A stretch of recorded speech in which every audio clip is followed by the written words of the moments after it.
Oh, really? I love that Uh-huh. color.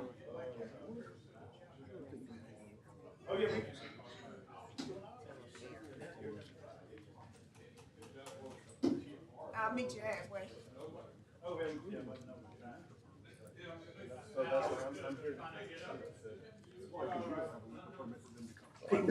Welcome. But a lot of our people, You pass one each way like this. No Cowboys today, huh? Okay. Really? I had mine 5 years ago. Those are fun. Always nice to see who you. Who's that? free trips. That's right. I mean, that's the kind of thing. We can do that. Why on me or my $100?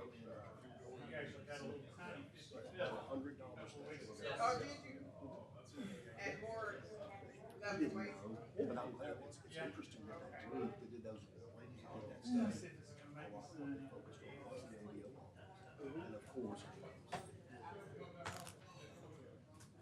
that one we, I don't know. I have some. You forgot, Mr. Dirk. What you forgot? If I don't have my cell phone, it won't let me log in. Oh. You know, Okay.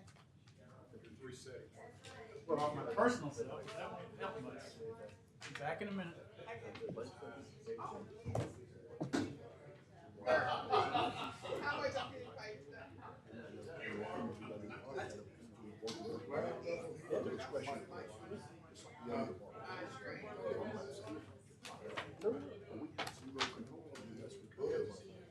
Which is productive.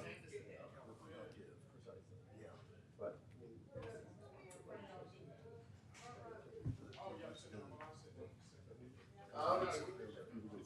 it's under camera. Go over it. Oh, well, I guess we're gonna find out.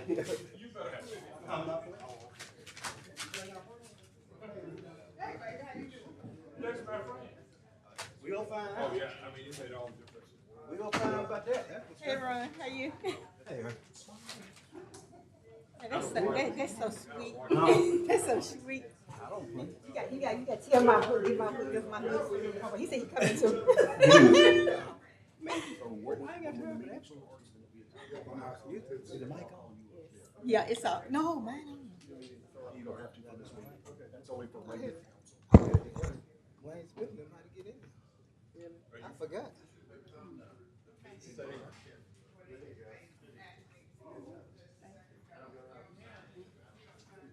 How you doing? You all right? Okay. In my wallet. Oh, is that what those are? Go ahead and have it. Tabitha, you don't need those. We keep an eye. Don't talk to that man.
That is not the final version. Thank you. I hated doing it, but I did. She got a leg. Yeah.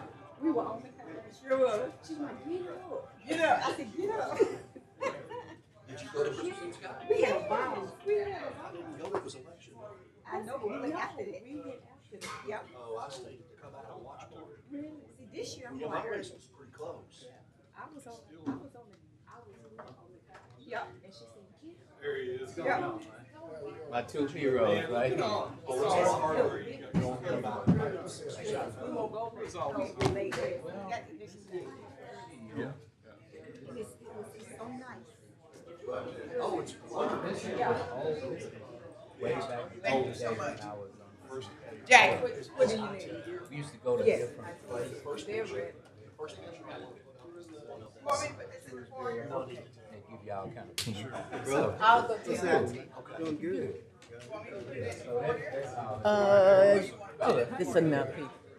This, thank you so much. I've been going for the last since the year first got elected. Every 2 years. Yeah.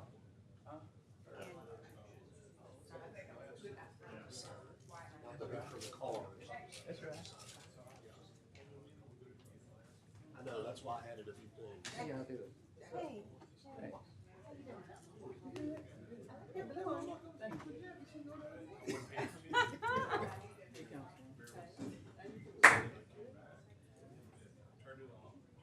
You bring us anything to eat, Ralph? Yeah, it's in the car. Oh, okay. Everybody watermelon. There's some watermelon back here. Gary got some watermelon. Oh. Were you ever? Really? Let me get with him. You got what? Because last time we had so much of it was Tuesday. Right. Okay. Yeah. He's gonna want the margarita. Yeah. And then for this time, it's gonna be on Tuesday. One.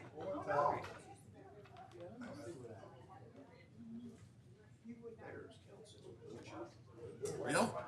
You know where Jim's coming? He's making coffee. Oh, Lord. We don't have all day. We'll be there a while. He doesn't know how to operate the coffee maker. Y'all doing all right?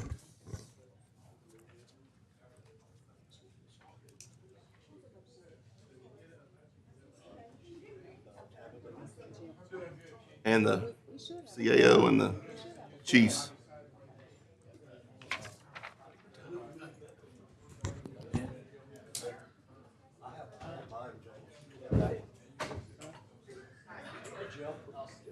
Hey, Gary.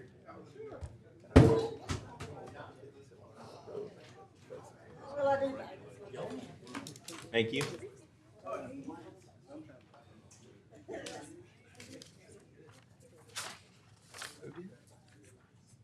Oh, okay, I got you. I got you. I got you. Thank you, man.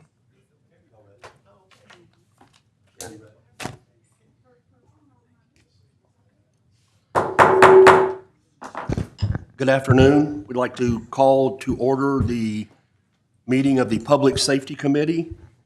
I don't really have any opening comments at this point. We have several agenda items to go over.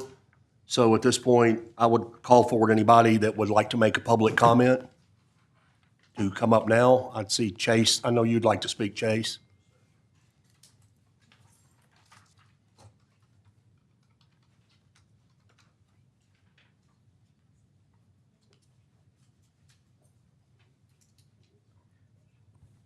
Chase Boydum, 640 Dudley, Shreveport, 71104. I came to speak. I watched the meeting a couple weeks ago about public safety and homeless issue that we've been having downtown, and I came to speak on that. And it has been really, really bad. I've spoke to you in private, and I really feel for these folks. We've always personally at our business offered free water, free food, and that sort of thing. But I've seen it take a very kind of dangerous trend where I've had to call the police a few times on folks who, give you one example, someone was bitten by someone who obviously had mental health issues, probably drug induced, and I had to call the police. And I had a scenario where I was threatened to be. We were leasing a kitchen across the way, and I was walking back and forth, and a gentleman jumped in my face and was about to attack me. If it wasn't for another homeless person that was there to defend me, I probably would have got into an altercation. And really where I got real disappointed is I called the police, and before I could even say something, the police officer came up to me and said, "They have as much of a right to be here as you," before I could even get my story out of my mouth. And if I had to call the police every time there were homeless people down there, it would be every day, of every minute, of every day. Right now, I just left there. And that wasn't the case. I couldn't even get my story out. Immediately, there was a kind of a preconceived notion of what I was going to say. And nothing happened to the gentleman. And I'm not the type of person that wants someone to go to jail. I just don't feel safe with the guy down there. I want him to kind of just scoot on down the road. If you can just ask him to move on down the road. And eventually that ended up happening. But you're seeing kind of a mass exodus of businesses downtown. My dad's business partner, they just moved to Bossier, and they specifically mentioned to me the homeless issue, that every day they were having to scoop people out in front of their door. And I just don't think it's good for the people as well, the homeless people. Like this summer, I was calling and texting people. It was 110 degrees during the day. People are sleeping out there. And I'm like, this can't be safe. The building, the old Humphreys building that was right there in the corner, I heard that they thought that fire may have been started by someone lighting a fire to either cook or whatever. It's an ongoing problem, and I know it's a sensitive subject, and I know,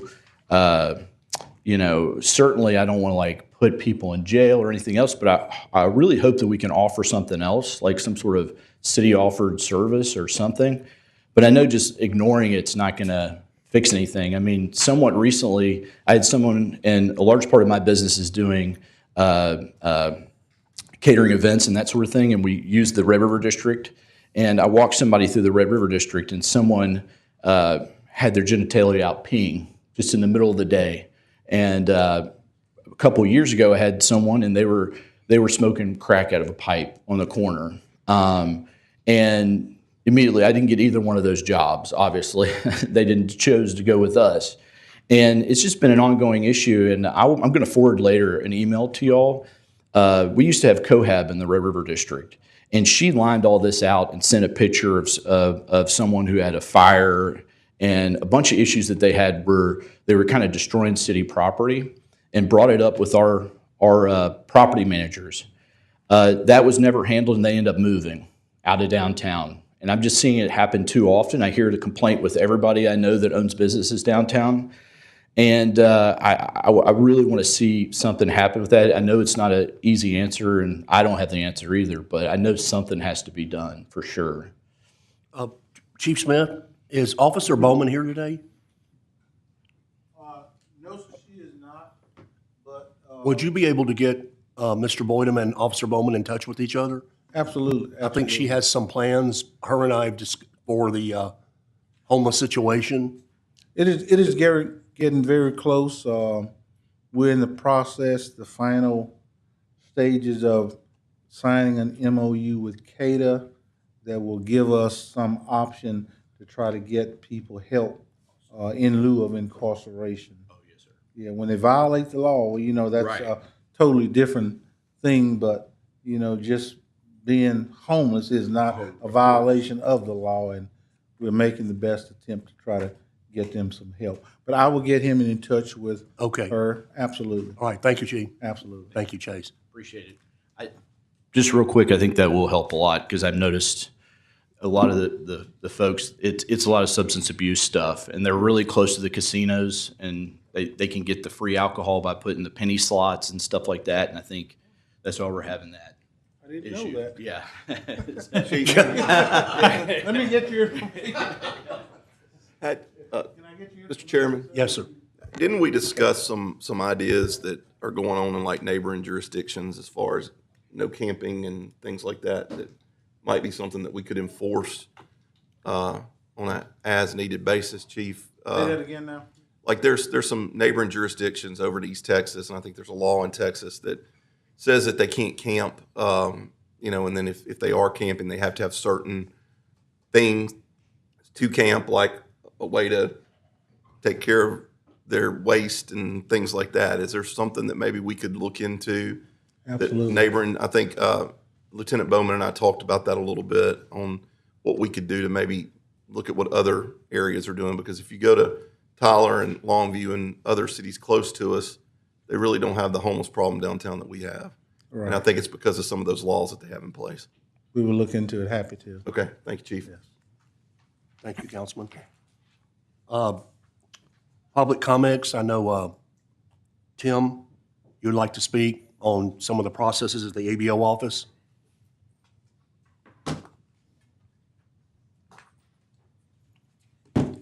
Tim Magner with Shreveport Chamber, 400 Edwards Street. I noticed that the ABO conversation was on the agenda today, and the report that we just put together and released a couple of weeks ago, one of the items of recommendation is about the ABO office. We've recognized that it's an important function and that it's critical to have liquor licensing and all that, but one of the things that we've come up against is that the process seems to be more onerous than perhaps it needs to be.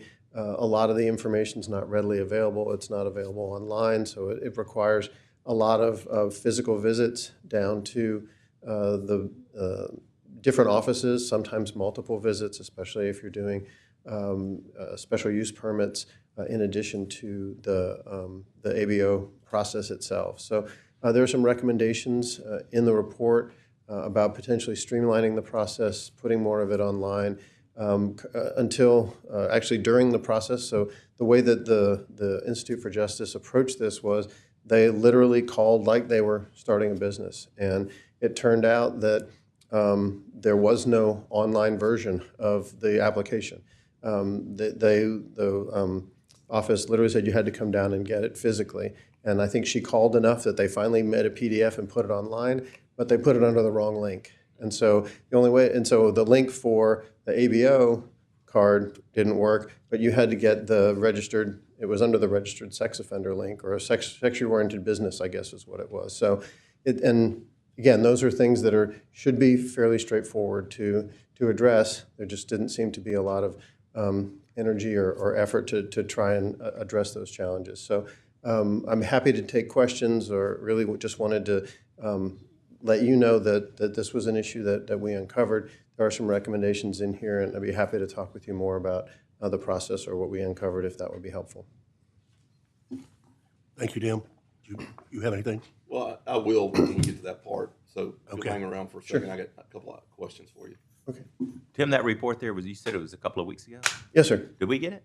Yes, we did I'll look deeper. here. Oh, is it signed copy?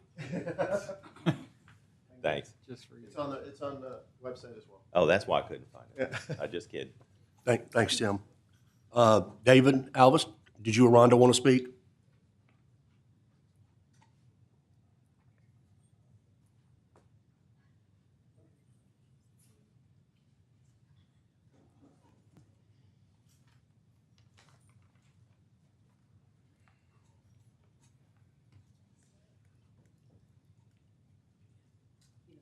Hey, Rhonda. So I have no idea what to do. Need my name? Name and address, please. Rhonda Devers, 3414 St. Augustine, Shreveport, 71105. And I think you had reached out to me with some problems you had had Yes, with the liquor permit. with a liquor permit. I'm sorry. I've been doing liquor applications for over 30 years, and I now work for Silver Star, and I recently went down to get a liquor application for a new restaurant, and she ended up giving me the wrong application. And so once I got back to the office, I called, and in the process of the conversation, I told her that was asking about the things that needed to be submitted with the liquor application, and there was not a list there. And I know things have changed, and I haven't done one in Shreveport in probably 3 or 4 years. So therefore, I was just kind of going over, so the things that I would submit would be in there and not have to go down there back and forth. I got a young lady that was new, and she wasn't sure, so the questions that I asked her, she was having to stop, ask somebody else. So finally, another lady got on the phone with me, and she had an attitude. And she said, "What exactly are you needing?" And so I told her, and so therefore she says, "Well, give me your email address and I will send it to you." I've yet to receive that. And that was Tuesday, and I've yet to receive that. And just some of the things that are on and I ended up going online and finding it, like that gentleman said, under another thing. It was hard to navigate and find one, but I did find what I was needing. And it's just been hard getting somebody to kind of cooperate. I asked questions when I was down there about fingerprints. She couldn't give me a direct answer. So therefore, we're in the process of applying for a liquor license. And we just want to make sure it's just a easy one step, take it down there and give it to you. And it's a lot of difficulty. It's a lot simpler when you go to Bossier and apply for occupational liquor, anything over there, versus coming to the Shreveport area. It's very discouraging, even when they ask you to give $500 just to take my application, and then I've got to pay another $575 to get the liquor license. So I think that's a little overboard on the license process. Okay. Thank you, Rhonda. Any other public comments? David?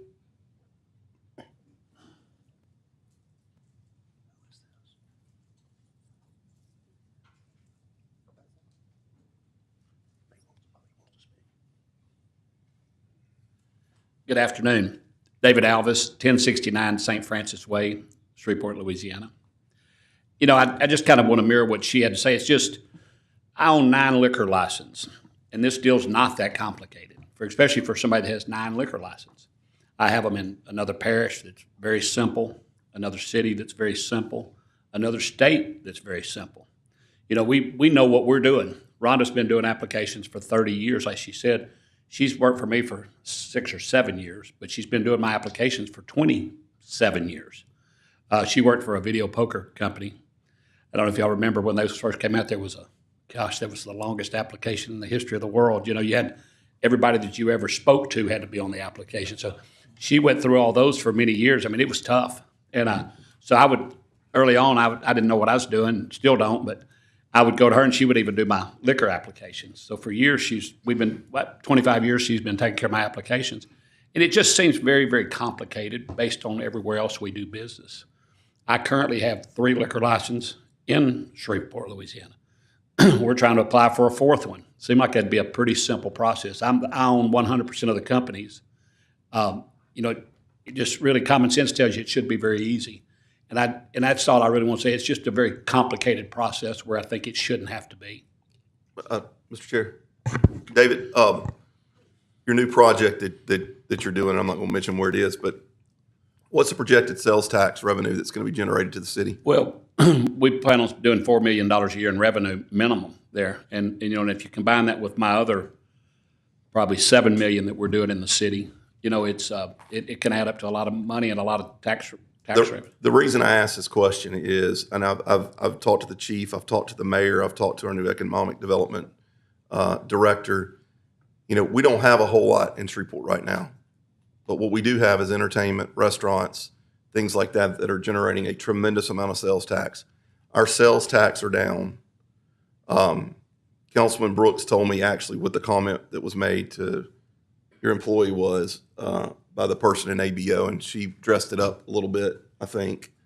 To me, considering the amount of sales tax revenue that we're going to be making off of these liquor licenses, we have got to move it into a more business-friendly, maybe into economic development, maybe into Metropolitan Planning Commission, and let the enforcement be with SPD. But we can't have police officers telling business people that are going to be bringing in revenue, we just can't have them being rude. And I've had particular instances in my district as well, right down the street from your house, where a store owner was told, well, that's really not my problem, by somebody in ABO. And until I got involved, the person would have lost their liquor license. And we had the same thing with camera situations. That's really not my, well, yeah, it is your problem because you represent the city and you represent making sure that we do. I mean, economic development is not just somebody bringing in 100 jobs in a manufacturing. Economic development is making sure everybody that is employing people, giving a good and a service, that they have everything they need to be successful. And I think that we are really, really lacking in that. And at budget time, I plan to take a really good look at that and make sure, maybe working with Mr. Magner and our new economic development director on some ideas that we can do to make this more business friendly, because there is no excuse. And Chief, I hope you will look into that, because this is the second instance. I talked to Ms. Rhonda and Mr. Alvis about this, but this is the second time that that one of the employees at ABO has said that they really don't care. And that's unacceptable for me.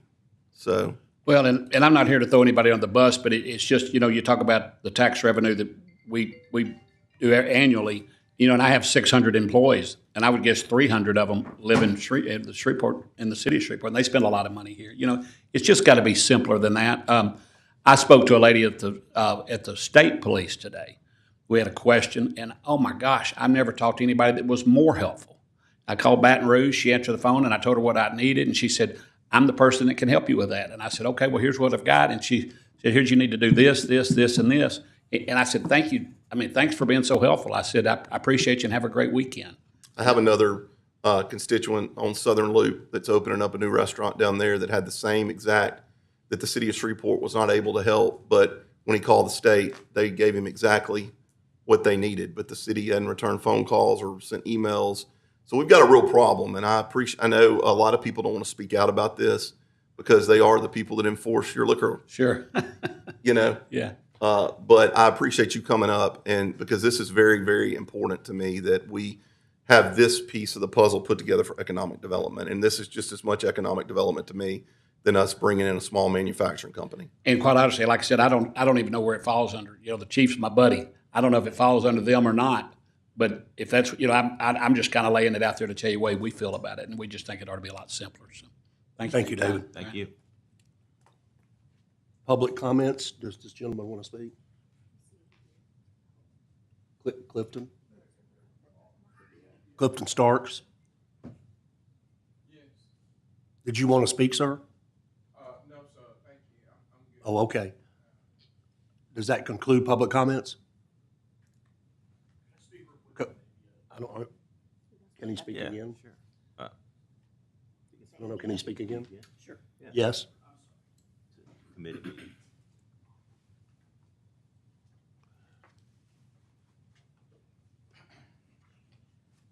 I'm so sorry to do this second time, but I completely agree with Mr. Alvis on the ABO. I've had a lot of issues too. I do about somewhere between 10 and 12 special events in the city, whether it be concerts or, for instance, next year is not official, but I'm going to do the Crew of Highlands Ball in the Red River District, and it is such a tedious process, and you have to go in person to grab it. And for me to do a special event, I have to go to like 3 different offices and then pay for it over here. So effectively, I have to go to 3 different government buildings, all to make that happen. And what he was talking about with the camera system stuff, we had a big power surge and my box blew up, and I called in a person, they put in a new box, and I had 18 days instead of 30 days, and I'm facing criminal charges. I've never been arrested Not in my anymore. life. We changed the ordinance now. Okay, I've never faced, but anyways, I was treated very bad. Although Corporal Glass Bradley is a very fair, and I think he has, as we all have had, some staffing issues. I'm certainly not complaining on him. He's been very fair to me, but I was like, I haven't been to a courtroom since I was maybe 16 years old or something, and I'm facing this deal over a camera system that was a matter of a couple of days. It's not like I didn't have it or something. So I just wanted to speak on that. Thank you. Okay, thank you, Chase. I think that concludes public comments. Can I get a motion to approve the minutes of the October 22nd, 2024 meeting? Second? All in favor? Aye. Agenda items, we kind of already started on this one. The ABO office. I don't really know where to go from here. Chief Smith, you want to come up? So these few people that spoke are a very small percentage. A lot of people don't want to come talk about this because your department controls whether they do or do not get a liquor permit or whether they do or not keep it. So it's a big problem. Big.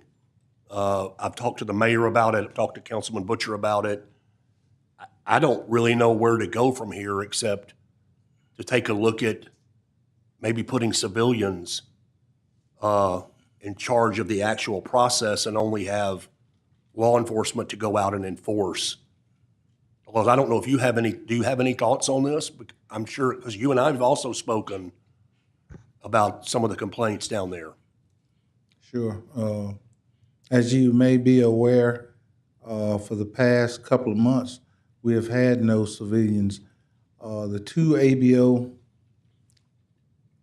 positions, clerks, are civilian positions. We had one filled earlier in the year, and that person was military, and they resigned. And we have not had the two civilians that actually, would be the ones to help people when they come. But the ABO office still had to stay open. Basically, Corporal Bradley and Corporal Blues are the enforcement arm that should be spending their time out in the field. But they have had to keep the office open. Recently, we've hired one civilian, and we are advertising to fill the other vacancy with a civilian. Those would be the ones most likely that the public would come in contact with when they, need licensing or get ABO cards or what have you.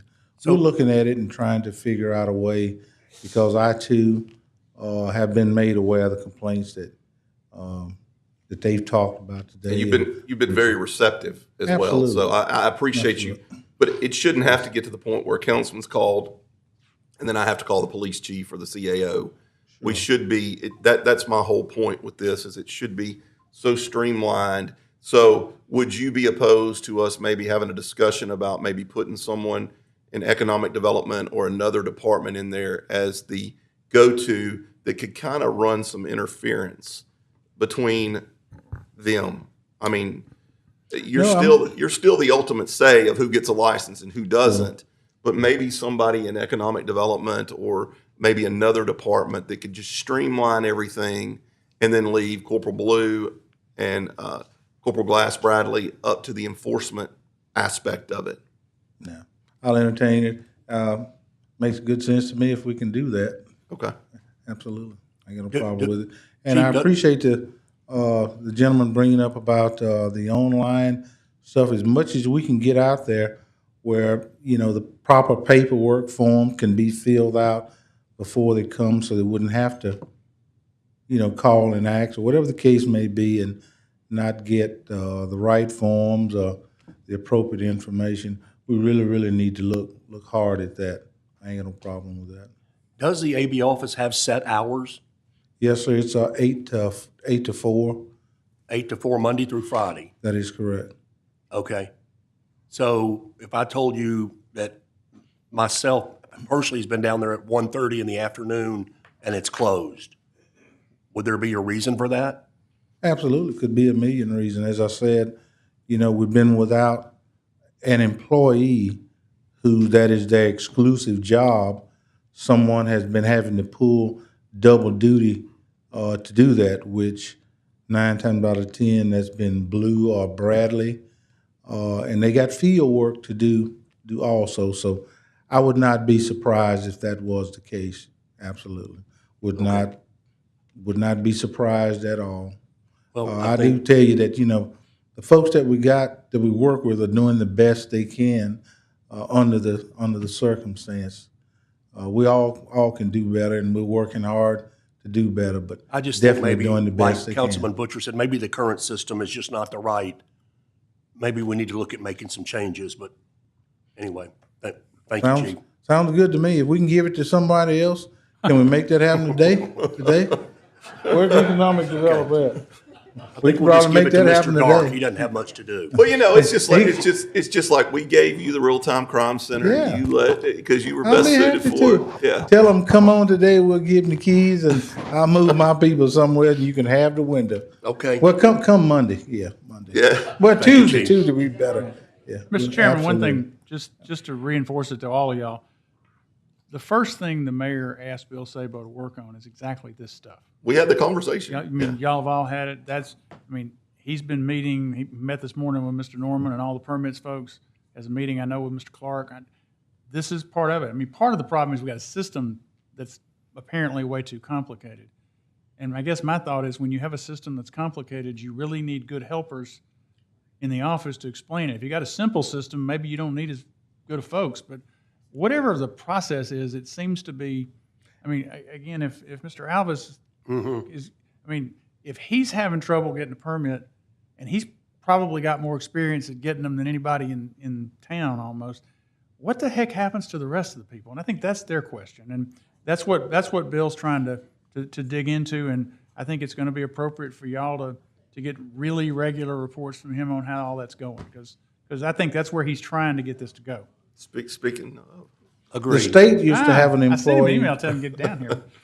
The state used to have an employee last year that actually worked out of our office. Yes. It's more complex than it probably sounds. And come on Friday, there's over 200 people that make their way through those public hallways during the week. And on Fridays, it's unbelievable. Okay. Thank you, Chief. But that's for Absolutely. ABOs as opposed to getting a liquor license, right? Yes. Well, it's all at the same window. Yeah, but it's what Mr. Alvis is talking about is not some individual getting an ABO card. It's getting his business license. That's correct. And, ABO seems to me to have a series of checks it has to have to make, at least to enforce the law that exists. Everybody's waiting on us to do our part before they do their part, before somebody else does their part. It's complex.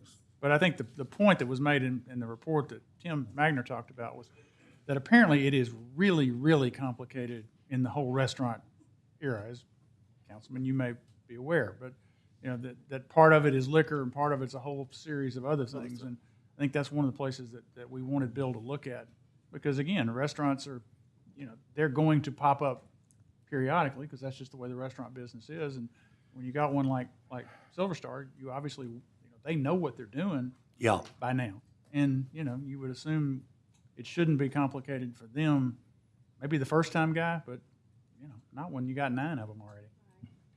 so Mr. Sabo, would you mind coming up real quick? Sit down, Wayne, you're safe. I'll be back. The discussion we were having is the same discussion we had when you and I spoke, when you came to talk with us.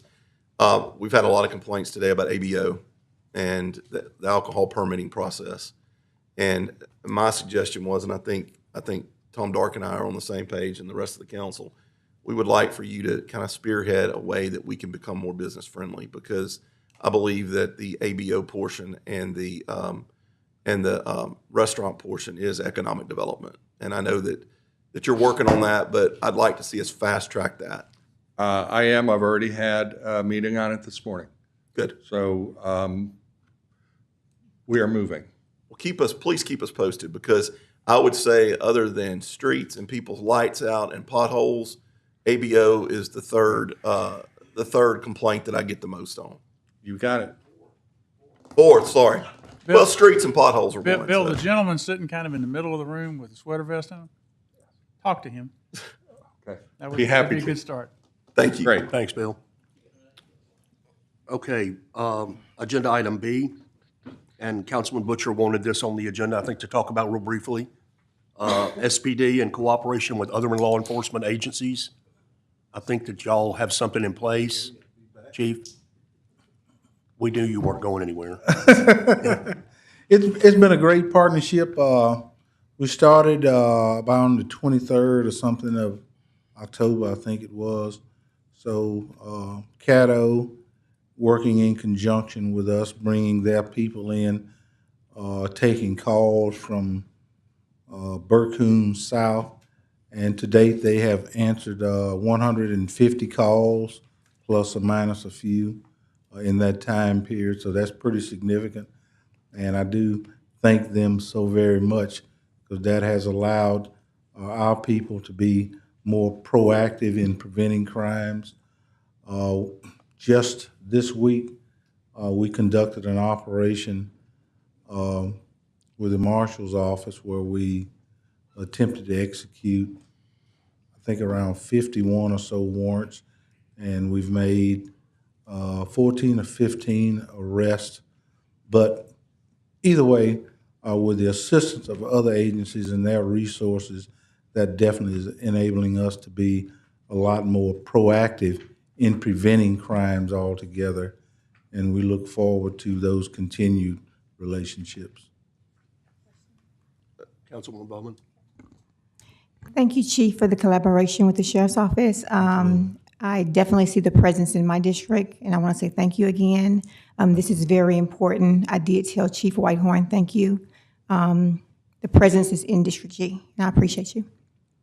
The way statistical research and data shows, best practices for policing is when you've got, 50, 60% of your time is unobligated when you're not actually assigned to a call, where you can be proactive in patrol so the community can see you, and you can actually look for things that people don't call in about. But over the course of time, that role is kind of reversed, where our folks have been spending, 70, 80% of their time running from call to call. So there hadn't been that unobligated time, but our partnerships are enabling us to get a little bit of that back.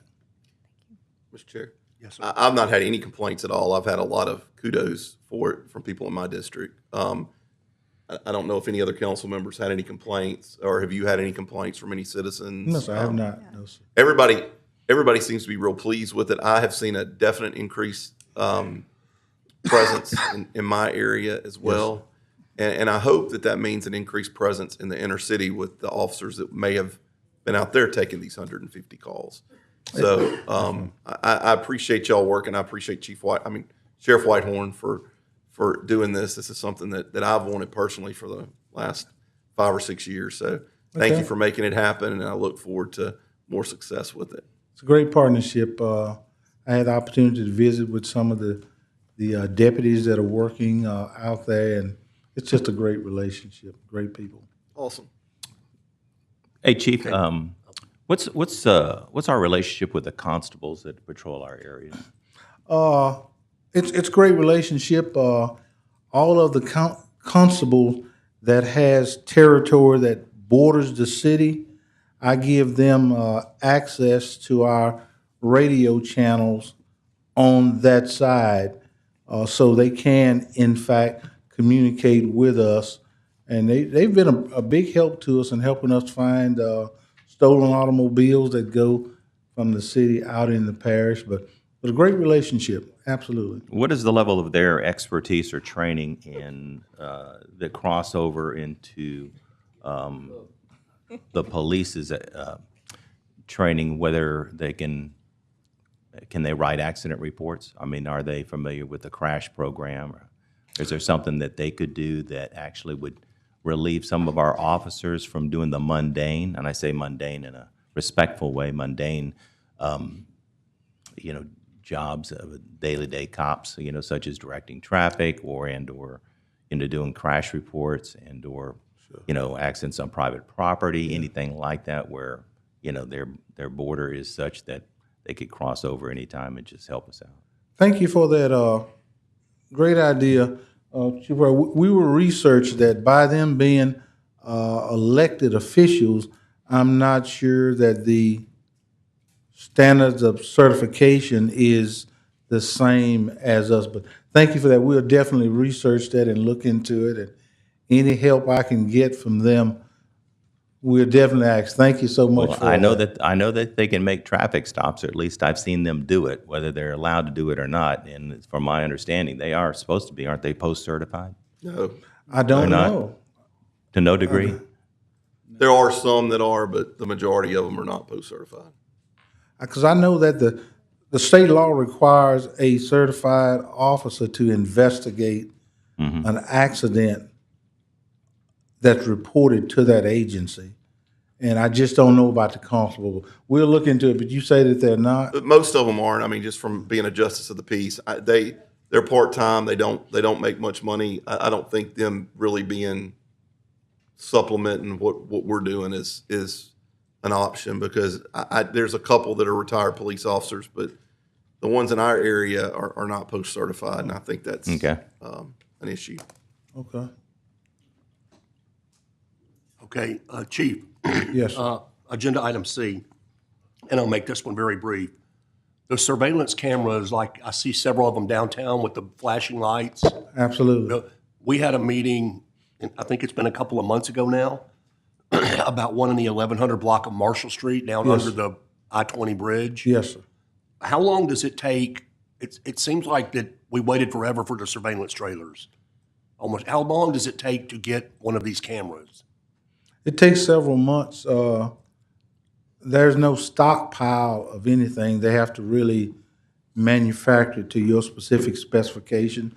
And generally, whenever we issue the PO to purchase one and give our specs a couple of months for it to arrive.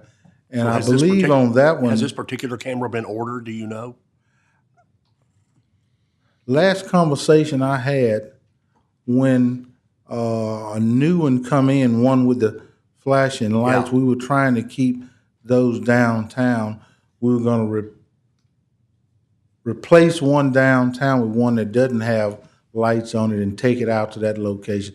I'll have to talk with my technicians. I know we they can talk. We don't have wanna- to take up any more time, but you and I can talk about that. Yes, sir. Okay. But that it's needed down there under the bridge for the situation with the homeless encampment, and Gotcha. you already know. Yes, sir. Yes. Okay, item D, police vehicles. Can I get that picture up, Jackie, of the vehicles? And while we're waiting on her to do that, just for your information, in our real-time crime center, we monitor 1,681 cameras. Early in the year, our contract was originally for 1,500, and Mr. Dart gave me permission to buy another 500 capacity, and we've gone 200, so it's feeding up fast. It's filling up fast, but 1,681 is what we actually monitor. Okay, I was just curious on the time frame. So, Chief, these are 40 or so, over 40, brand-new Explorers parked over behind the city jail. That is correct. Why are they not in service? These are just arriving. All of them have not arrived. The order was placed with the understanding that they were not going to come in until the first of the year, I believe it was.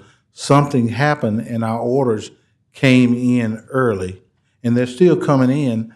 So therefore, the equipment to outfit them had not been ordered, but it has since been ordered. The lights, the radios, the computers, all the things it takes to upfit a vehicle. But it is ordered. So when you order the vehicles, you don't order the lights and computers and all that at the same time? Sometimes and sometimes not. I don't know why it was not done in this particular So, case. Mr. I Dark, have we no paid answer for that. these cars? They came in, I assume we have. Okay. So I don't, That's a very question I asked earlier today in our staff meeting. Why wasn't the equipment ordered At the same time as the that the vehicles? vehicle Yes, was? sir. Chief White, you making it? Well, they may not come in too. I mean, that's a possibility. Well, they weren't expecting them to come in now. They assumed they could probably get coming them in fairly January. quickly, once they, Okay. you know. Chief White advising me that the vehicles and the equipment was in fact ordered at the same time. It's the scenario that I mentioned earlier. The vehicles came in a lot sooner than expected. than the equipment, obviously. That is correct. So when, Chief White, when are we expecting the equipment? The equipment is arriving not all at one time, but some of it has arrived. In fact, when we left the office today, some of the equipment was coming in. The other piece to this, Tico's is they're gonna do the outfitting for us. So that was scheduled to start somewhere around the first of the year. So based on their availability, when it's slated for them to start, they'll sit there until that process is actually. Do you have any idea when those cars will be on the road? I can tell you that Axon is starting to install the new camera systems in our cars. They're doing about 8 a day. We're looking that around the end of the year, we should have all of our marked cars, those cameras installed. I don't want to give you a date, and then that, everything isn't ready to roll. But I would say mid first quarter, we should be good to go. Maybe a little later than that, but sometime in the first quarter of the year. Okay, Yes, sir. thank you, Chief White. Hey, Chief, is Tico still our owner retrofit company that we're using? The only one in Shreveport that I know of. There are some out of town, but they're the only local one that I And know of. they pretty much squeeze us in with every other law enforcement agency. They're doing it for everybody else also. And how many cars, and this is tough to, on a good day, so what's our average turnout as far as a retrofitted car? In other words, how many cars do you expect Tico to actually produce for us to get us get back on the street? With Is us, that easy? probably a couple of weeks. Yeah, a couple of weeks. Couple of weeks, because they're doing automobiles for everybody else. I was up in the North Shreveport district early in the week having lunch and rode by their place, and in the business plaza behind them, I saw automobiles. I didn't even recognize the name of the parishes and the agencies that were sitting there waiting on Tico to outfit them. So they're busy business. Are we exploring anybody else? I mean, I like Tico, and I've obviously shopped there myself. But are we looking for anybody else that may be interested in? I know we had looked in the past, and we were doing our very best to support our local businesses, and everyone else was way out of town. We would have had to ship the vehicles to them and obviously bring them back. So Just like the other agencies are doing with Tico. just like the other agencies doing, absolutely. Thank you, Chief. So, agenda item E, status of police headquarters and substations. Could you give us an update on that? Absolutely. Now, the actual construction of the police headquarters, Mr. Dark may can enlighten you on that, but the moves, this week we relocated community-oriented policing to our downtown hub here at 430 Travis Street. The location out on Monkhouse, where the Traffic Bureau is going to move. For the most part, I think it's complete, and they're doing the punch list. There was a couple other small things had to be done before we actually take possession of it. Also this week, demolition began on the actual West Police Substation there at Interstate in Monkhouse. I think it began Tuesday, I believe, and Monday or Tuesday. They've already began the excavation process. The North Shreveport location, that was halted, so I don't know where we're at right now on the construction of that. The alternative location, 3310 or something like that further north, I think Mr. Dark is in the process of the negotiation, getting the contract for us to move there, as well as CVS. So that's So about the- where we are. The 430 Travis, how many officers will be in that building?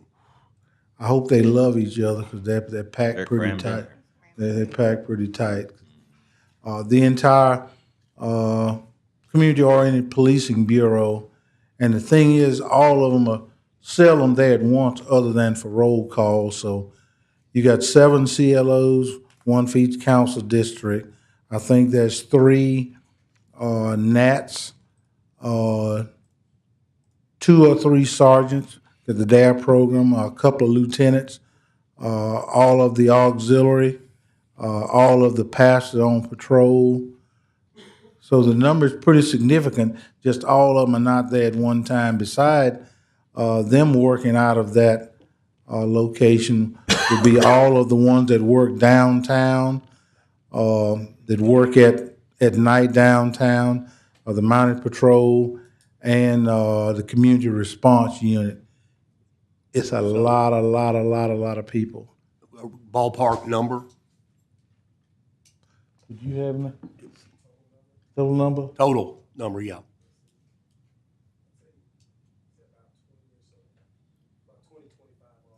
$20-25, and that's very, very conservative. I know we've forgotten somebody. Okay. Chairman, it's our hope to have some lease documents for y'all to introduce next time. We have seen leases from the BRF folks and from the school board. Hoping we'll get one from the Willis-Knighton folks fairly quickly so we can bring those to you as well.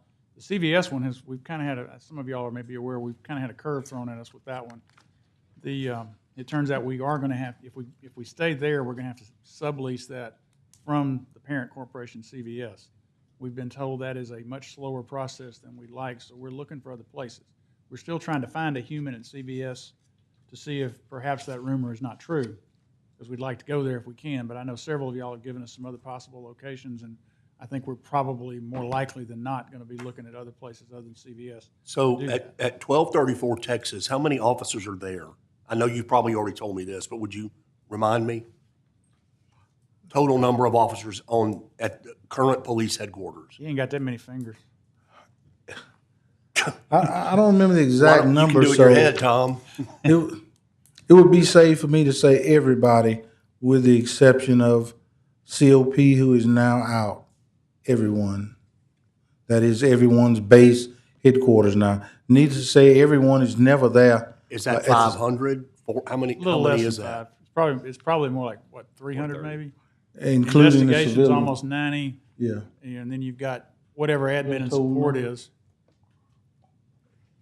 Because the civilians obviously is not included in Okay, the so just whip. moving 20 to 430 Travis, we still have a lot of officers to move. Yes, sir. We should be in a position, we went through the North Market a week or so ago, and there's one wall to move there before we can do it.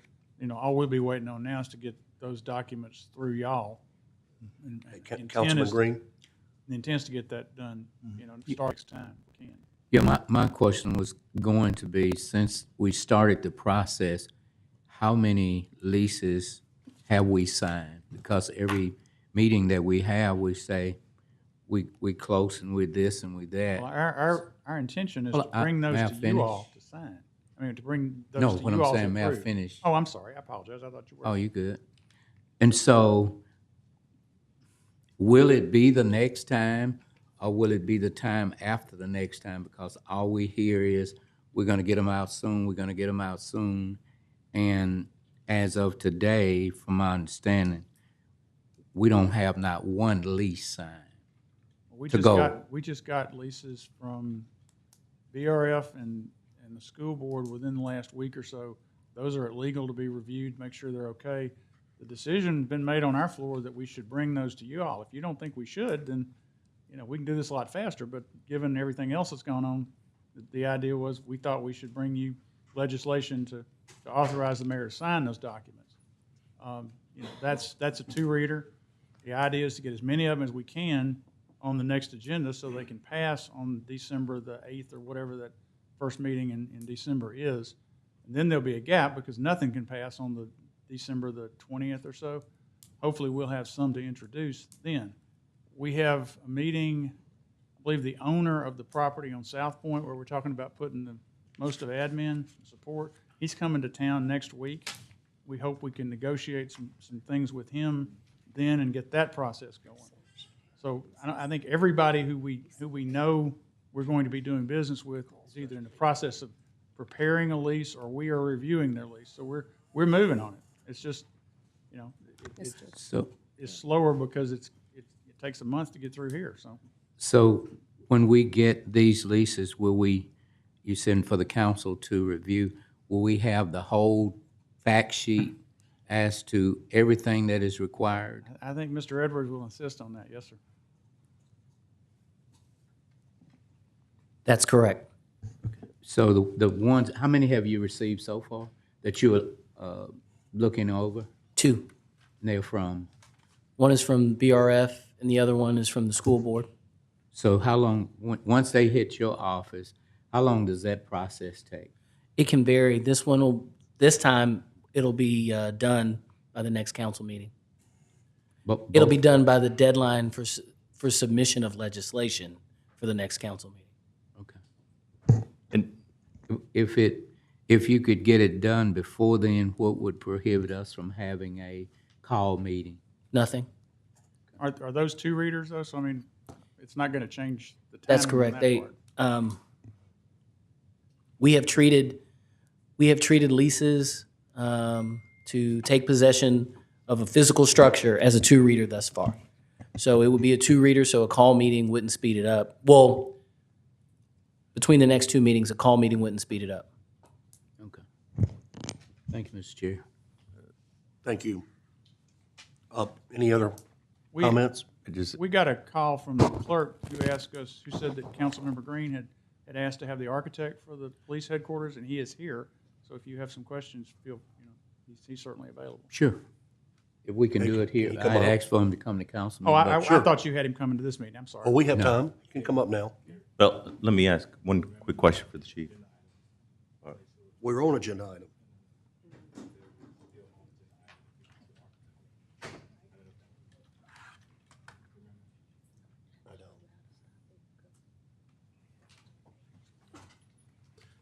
While we're Okay, well, while we're doing this, the school board would be for Sunset Acres. Yes, sir. Is that right? What about Stoner Hill? Is that out completely? Absolutely. Absolutely. Yes. We've been there, and Status of police it's headquarters much means we worse can than talk where to the they are. architect. Okay. Yeah. That's what it's about. all right, so, go ahead, Chair. This is under status of police headquarters and substations. I believe we can talk to the architect. Yes. Mr. Edwards? Yes? Sorry, say that one more time. Asking the architect some questions about the police headquarters, that falls under agenda item E, correct? Yes. Okay. Is the architect here? Can he come up? Yeah, Mark Prevost.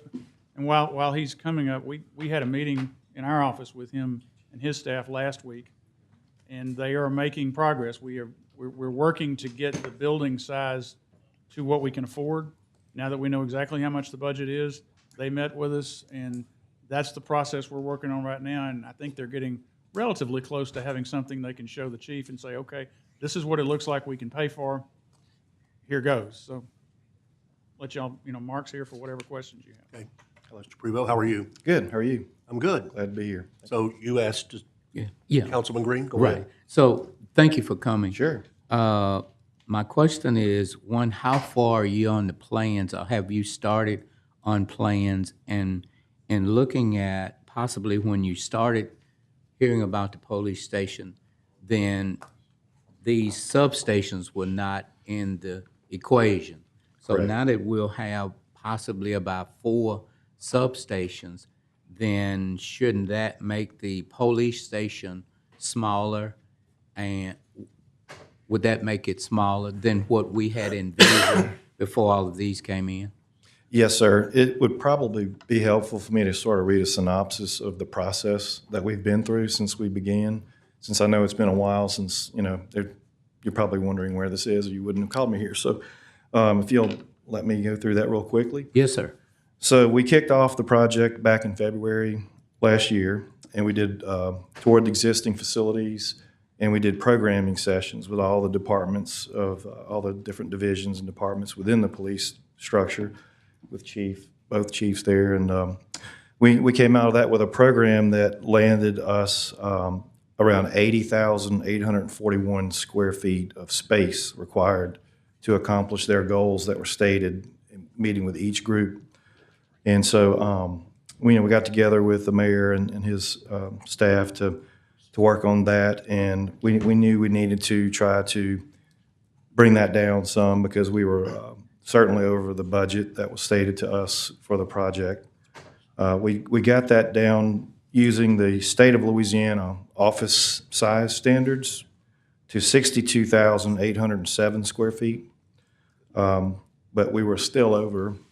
So we worked on it more, and we were able to reduce the program to 57,198 square feet. We did a presentation again with the mayor and his staff, and we were told to move forward with that design. We started to put that into schematic design at that point, not just programming, but actual design work. And the decision was made to obviously utilize the Gardner building in a renovation and a historic restoration. And so when that program was put into play within that existing building with its columns and its walls and its layout, its dimensions, the program grew a little bit to 65,060 square feet, and that's because a new building is more efficient than an existing building. If you're laying it out from scratch, it's a little bit more efficient. So we lost a little efficiency. But at the same time, the idea was that state historic tax credits would be sought after to help fund the project. We met the other day, and the program we were already well down the road with included some patrol divisions in the building, and that's when all of this started with everybody in the city about relocating some of that outside of the police headquarters. So we went back to work this week, and in our current design, we've revised the space program to 52,438 square feet, which is the smallest that we've been able to get the project at this point. We took 12,622 square feet out of the building based on not having a patrol division in the headquarters building. But we do have a space to always add on the site a new facility for, if that were to become a need later. So in the process we're in today, within 2 to 3 weeks, we'll have a revised schematic design to be able to show you of the new, smaller, but still very nice, efficient police station. That's an update of what we've been doing. And what you all have will match what we have as far as money, the bonds that we have, that would be a match to that? It's going to be as close as we can possibly get it. I'm not going to say that it's going to be exactly, to the dollar, but it's going to be much, much closer. We're hoping that it hits 24 million, 25 million range, which is way more in the ballpark of where you're trying to be. Okay.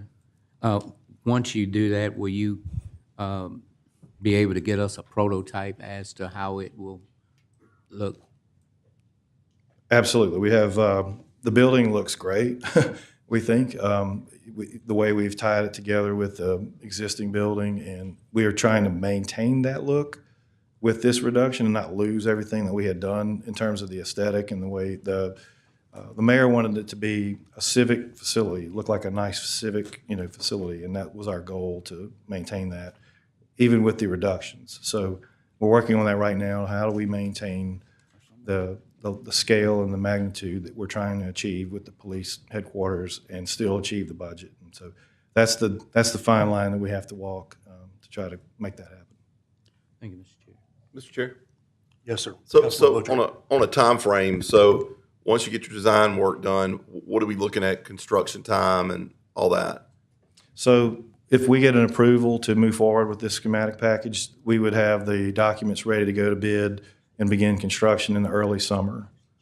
And that is going to then lead to anywhere from a 2-year to a 30-month type project, we think. Could be 3 years, but probably about 30 months. And in your $25 million number, that includes overages or inflation and all that, I would assume. So if we're waiting 30 months or however many, 36 months, we're including that in the price. Right. There are a lot of other things included in the budget, such as, furniture and furnishings and moves. Okay. And things. The overall budget is more than the base construction budget, but we do have a contingency as well. Good. What about 10% or something like that? We start with 15 at this Okay. point because there's so many unanswered questions. One really thing I will caution everyone: we don't know what we will find in this building. This building was built in the 50s. I know it has asbestos, and anytime you're trying to work within a structure like that, it's no way to tell what could happen. So be cautious in that respect. But the program did fit extremely well in the building. We were very surprised how well everything fit with the relationships between interdepartmental relationships that we wanted to have, that chief needed. And so that was a pleasant surprise. So all of the existing Gardner building, it will be new plumbing, new wiring, new AC, Yes. new everything, right? Yes. We're not going to be using the old chiller that's doing, okay. It will be all new electrical, plumbing, wiring, HVAC. It basically will have the structural shell. So it's pretty much going to be like what they're doing to the state building. Right. Well, they took the whole facade. The walls off, right, yeah, we'll- but it'll be down to the inside, it will look like Exactly. that. Yes. Thank you. Okay, thank you. Mr. Chair? Yes. Quick question for you. So the under roof offices that were initially planned, they will just be smaller, or have we eliminated a lot of the offices that were in the original design and kind of scrubbed those to kind of dumb it down? The program initially included a lot of growth. It didn't cut Expansion. anything current. It just included a lot of growth. And so it's been scaled down to a more reasonable amount of growth. Not that there's no growth, but within the budget we have, we have to work with the dollars that we have. But all the agencies, all the units that were currently going to be under the roof will still be under the roof. It'll just be Yes, sir. a smaller footprint. Correct. The biggest difference, Mr. Talaferro, is that, as he said, the original design that they were working with until a few weeks ago had one of the 4 patrol units in it, and it's not going to now. And that's the biggest, that was the one thing that made it a little, where we felt like it was going to be a little easier to get somewhere near the $28.5 million we've got to try to make this work. Thank you, Mr. Chair. Thank you, sir. Yes. Anything else? Thank you. Okay. Chief Smith, I think Councilman Green had asked that some of your members of your department that are on the building committee, that they attend, did you ask them to attend this meeting or the council meeting? Well, I asked made the request to Mr. Dark that you name some individuals that would be spearheading this project on the police department. And I asked that. And I neglected that, and I'm sorry. I thought you wanted to know more about the design work. Those guys will be more involved a little bit further down the road, I think, than right now. But I just requested they come to the meeting. Okay, so sorry about that. To see what type of experience they had as to spearhead, how many projects like this they've spearheaded, and what's their knowledge about building the station and the knowledge about construction is what I wanted to ask them. Yeah, I would also like to have the names of, who's your project managers and their responsibilities going forward. Be Sergeant David Gardner and Captain Brian Monette. Okay, so could you just send us, the council, just the names and exactly what their descriptions, their job titles are going to be, so we know who to hold accountable? Absolutely. Okay. I probably got the most construction experience, including, formal schooling on public projects and public buildings. Sergeant Gardner has a construction company of his own, so he's relatively versed in the construction business.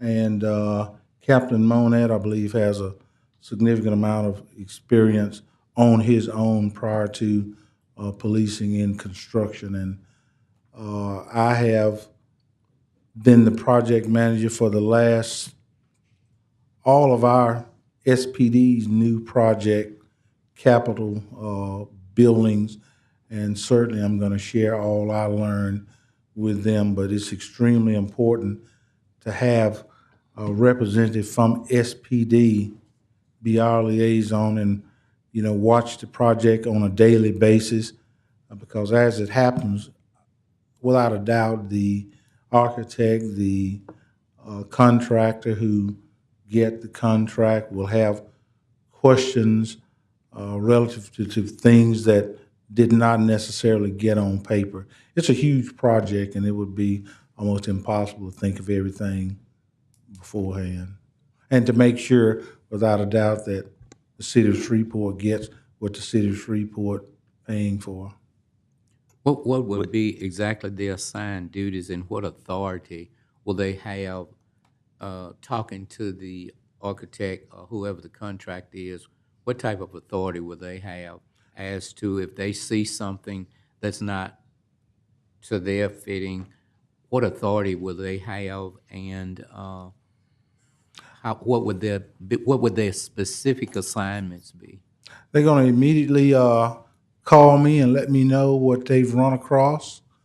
I'm going to make a beeline and look there for myself, and then I'm going to contact Russell or Shelley and say, hey, we think it's a problem that needs to, be addressed ASAP. I don't have the authority to stop things unless it's unsafe, but if there's something that's happening that I don't think is in the city's best interest, without a doubt, I'm going to take it as far as I can to get it addressed.